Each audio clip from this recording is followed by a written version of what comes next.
Bonjour mes amis and welcome to my review of The Crumbling Fortress by Willi Heinrich, written in German in 1960 as Old Houses Don't Die. Go on, I'll have a go at the German. Alte Hausen sterben nicht, and translated for an English language release 4 years later. This is a war book written by a German but set in France, a combination that gives me twice the potential to demonstrate my language ignorance. I will, throughout, probably mispronounce every name of every person and place, so consider yourself pre-warned. Set shortly after D-Day, 5 strangers are stuck in an abandoned mountaintop village as the Germans, French partisans and Americans all have reason to be in that area, even as large parts of the mountain itself seem on the verge of collapse.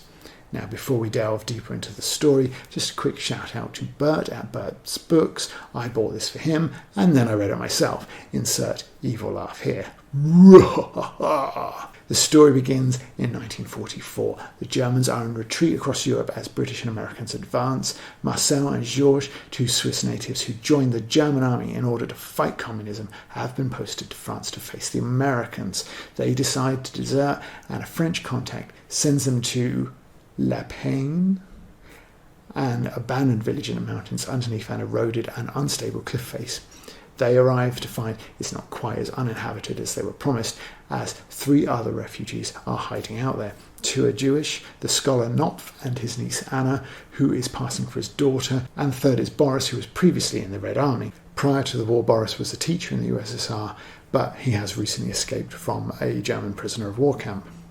News of the war is hard to find in the mountains, but Marcel and Georges tell the others that the Germans are retreating to the Italian border and will pass through this region in the next few days, with the Americans hot on their heels. Knopf and friends are expecting a delivery of supplies from their French contact Pierre, who lives in a nearby village. Meanwhile, Marcel and Georges are expecting to meet with their own contact. I'm going to go with Vial, who was a local bigwig but is now suspected of collaborating with the Germans. As such, they all have someone to fear or mistrust. Boris, as a Russian, is the enemy of Marcel and Georges, who signed up specifically to fight communists. Marcel and Georges will be unpopular with Pierre, who is a member of the French resistance, but also as deserters, they should fear their own side as well. The Jews, Knopf and Anna, are in desperate trouble should the Germans find them, or even the wrong French people, although the doubts around Viel, his motivations and morals are quite limited. As a suspected collaborator, though, Viel's expected coming together with the resistance man Pierre could also spell trouble, not to mention the danger that would happen should the Americans catch up with the Germans in their village. The latter problem, unknown to those sheltering in the village, becomes increasingly likely when the Americans actually ask the partisans, including Pierre, to redirect the German retreat into less direct mountain routes so that they can catch up with them.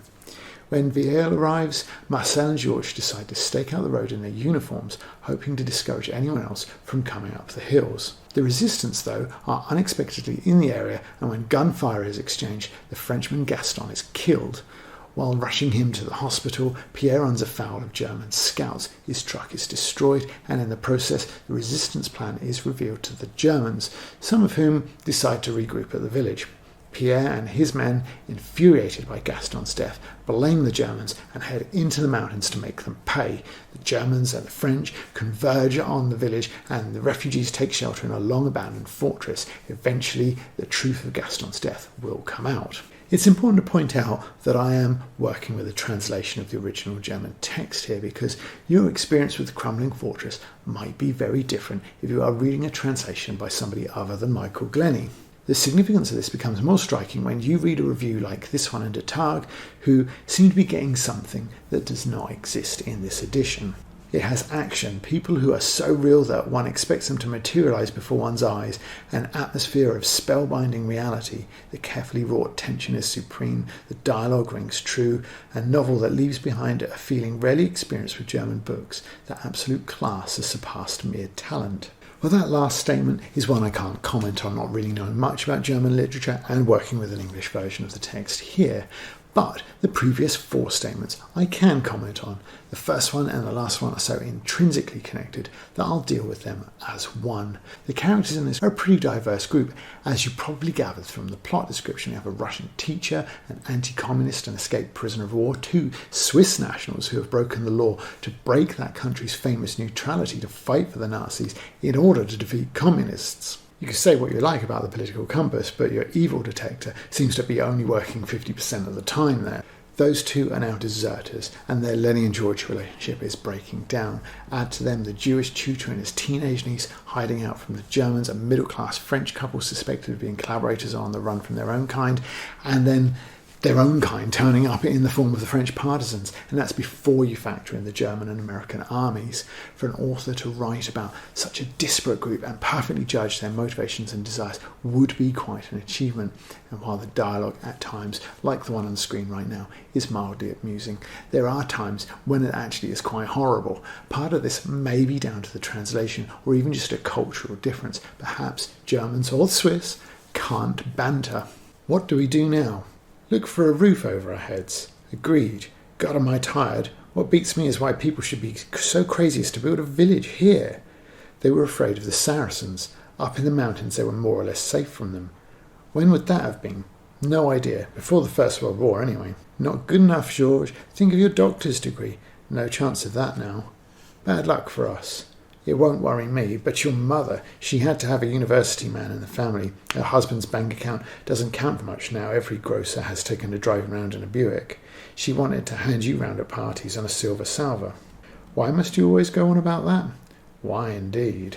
And the initial exchange in this scene is intended to establish the hierarchy between the 2 Swiss deserters. Marcel is the slower one of the 2, often led by the nose by Georges, the more world-weary one. But it actually is setting up the fact that George believed Marcel's mother was in love with him, or perhaps just wished it was so. But then the 2 halves of this exchange are completely incongruous. But if this part is about George, I've no idea what he's talking about here, but it turns out that neither does George. But when Marcel breaks the delusion with some cold hard facts, that his mother just liked to change her clothes a lot, George's reaction is so real he could almost materialise before my eyes. Georges said nothing. Of all the disappointments in his life, this was the greatest. He felt himself humiliated and deceived in a particularly shameful way. For a few seconds he felt as if he had been suddenly disemboweled and the last trace of his past life had been finally smashed. He could scarcely prevent tears of fury coming to his eyes. Perhaps a little bit of a melodramatic reaction from the supposed wiser man, but then it's fair to say that none of George's wisdom turns out to be very wise. His plan to scale off the resistance by making the fort look occupied goes horribly wrong. He predicts the Germans won't occupy Le Pen, and when they do, he's caught completely unaware when they disappear again just as quick. He's actually an idiot, and once you realise that, he becomes much more understandable as a character, but Marcel's puppy-like devotion becomes less so. What George gets out of their relationship is quite clear. However he imagined the future, it was unthinkable without Marcel's blind dependence. His feeling of responsibility for him became a kind of motive force which perpetually drove him on, and every time he challenged Marcel to leave him and go his own way, he almost shook with fear that he might one day do so. But it's a lot less clear what Marcel is getting from this relationship, because when George kisses Viel's wife without encouragement or prompting in a very bizarre moment, George then separates from the group, and when he leaves he warns Marcel to look after the woman. If anything happens to her, you and I are finished. But even allowing for a transferring of his feelings for Marcel's mother to Viel's wife, he barely knows this woman, nor does he have any reason to believe that the bovine like Marcel would not look after her. Though a hardened soldier of the brutal Eastern Front, the exchange causes Marcel to almost weep with rage. But the woman in question, Madame Viard, is not one George will be overly troubling himself with in the future. She certainly isn't his love interest. That's the Jewish girl Anna, but their relationship is the worst aspect of this novel. This is just a taster of some of the many pages worth of dialogue between the 2, and I'm sure it all rings true.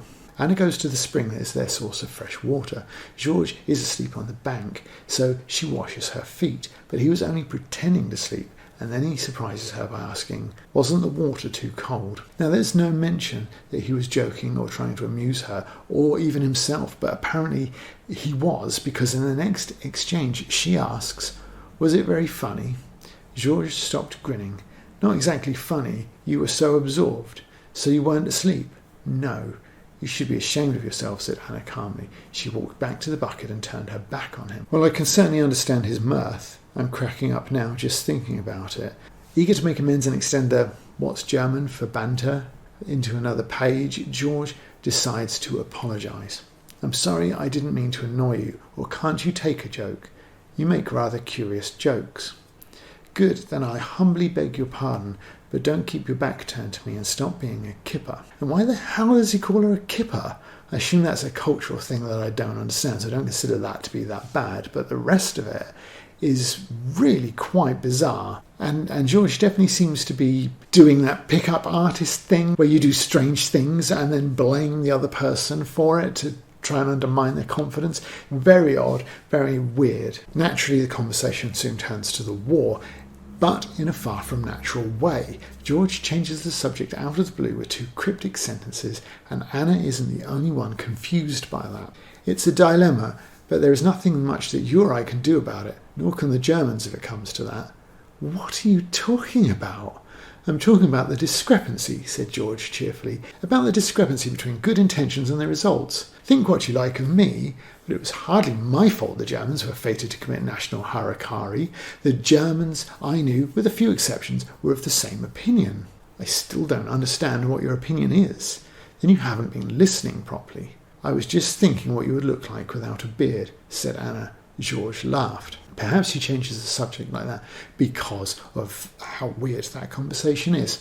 I don't know what his opinion is either, but this reads like Tarantino compared to the 5 pages of back and forth Anna and George have later, at a time when the novel is moving towards its denouement and should be picking up some of that carefully wrought tension that de Targ promised.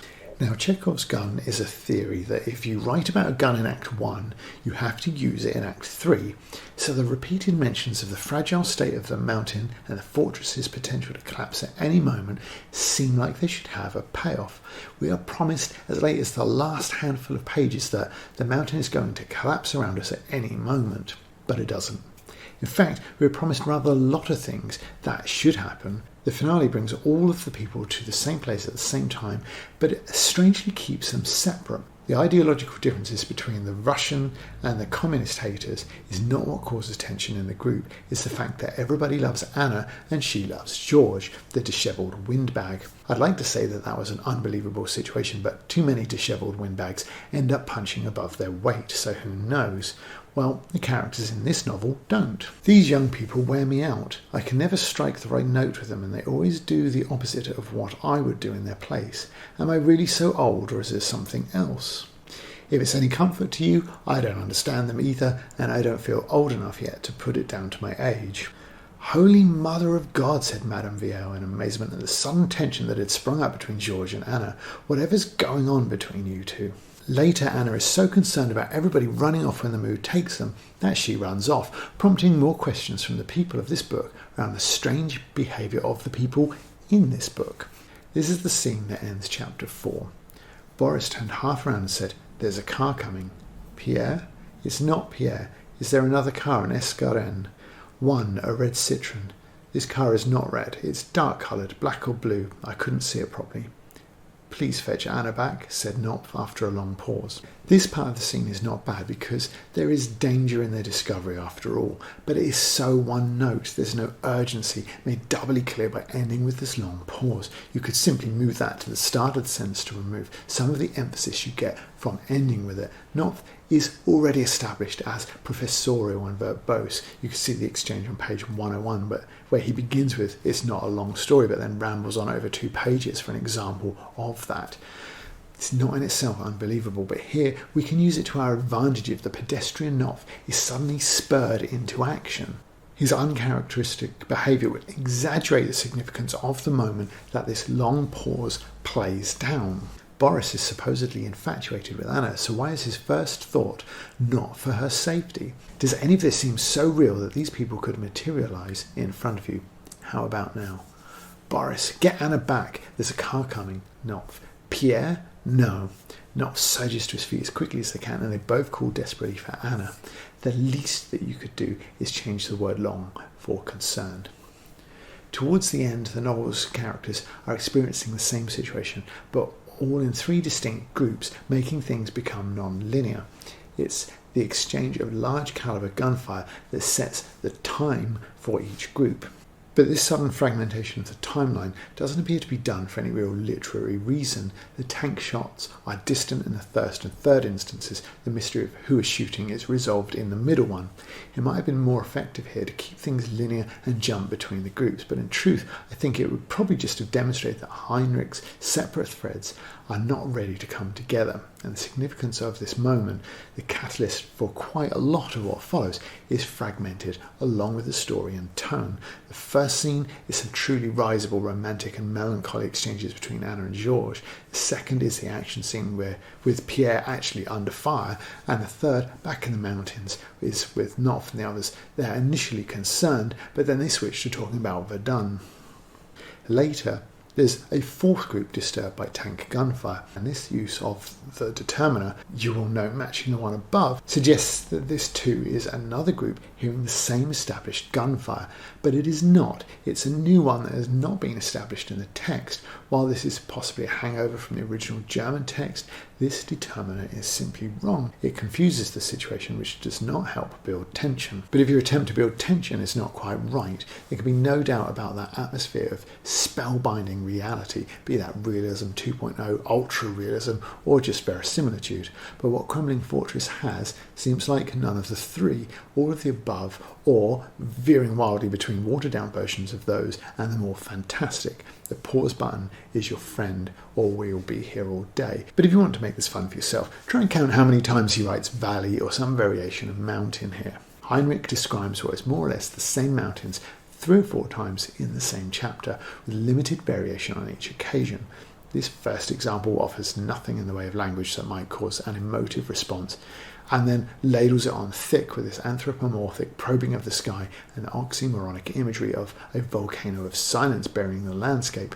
We go from 0 to 100 on the bland to poetic scale, with barely a full stop to separate the two. This description is the polar opposite, laying on the imagery and metaphors, but again, what emotion are you trying to convey when you have this river likened to a spume-tossed monster, but not even the master of its own domain when the obstinate boulders defy it?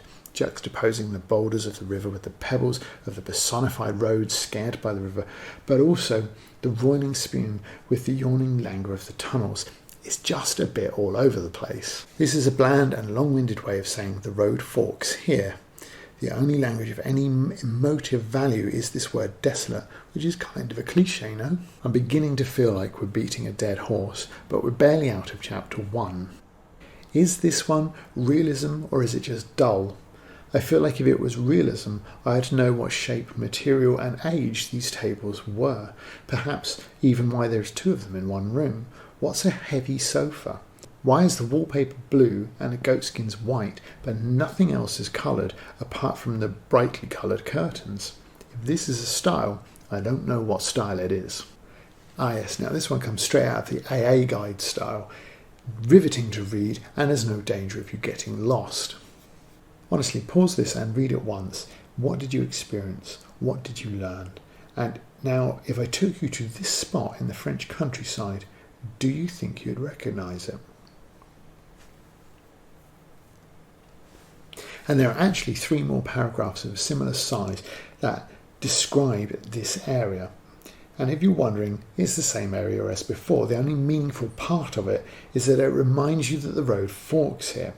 I think it's possible, if you're not paying complete attention, and why would you want to actually read both passages and not realise that that's the point you're supposed to take away from them. What is German poetry like?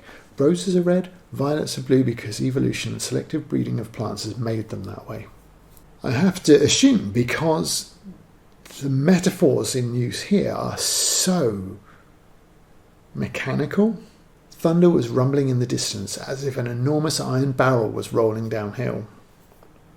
A lurid serpent of flame lashed across the sky. A violent gust blew down from the mountains and there was a clap like an exploding gas tank. If ever there was a metaphor of two halves, it's that one. The clouds had completely vanished from the sky, as if they'd been swept away by a storm. The clouds had completely vanished from the sky because they were the storm. This may not be a new low for literature, but only because it's 60 years old. A dazzling light flashed in their eyes, and they saw the sun rising over the mountains like a blob of violently luminous paint. Now, if you haven't worn out your pause button or just lost the will to live, you may have noticed that there is actually a style there. When you begin a sentence or a clause with the same words that the previous one ended with, this is a rhetorical device called anadiplosis. It doesn't have to be as perfect as I know what I like and I like what I know. And most secondary school kids will be able to tell you that it is the east and Juliet is the sun, arise fair sun and kill the envious moon is also anadiplosis. But is what we have here, or is it just meaningless repetition? You can decide for yourself if you wish.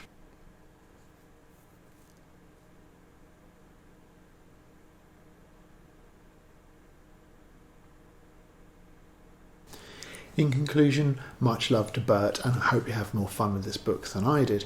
It has an absolutely outstanding premise, and if it was written in a way that the German and American troops pushed a small band of refugees into a smaller and smaller pocket, increasing the pressure between them at the same time as that rumbling mountain threatens to come crashing down, it could have been an outstanding book. But it isn't. Instead, the rising tension works more like a leaky kettle, spraying noise and steam out of both ends at the same time, but not achieving very much. The characters aren't awful, but the dialogue they're given often is, twisting itself into loops to contrive to reach the author's desired message. The characters are hamstrung by unnatural behaviour that is far from limited to discussing weirdly unrelated things in supposed high-tension situations. It's so bad at times that even the novel's own characters remark on how oddly their companions are behaving. Heinrich is apparently more famous for potboilers with cheesy romances, and the romance here is the absolute worst, with banter that rumbles on for several pages without offering much to character or plot.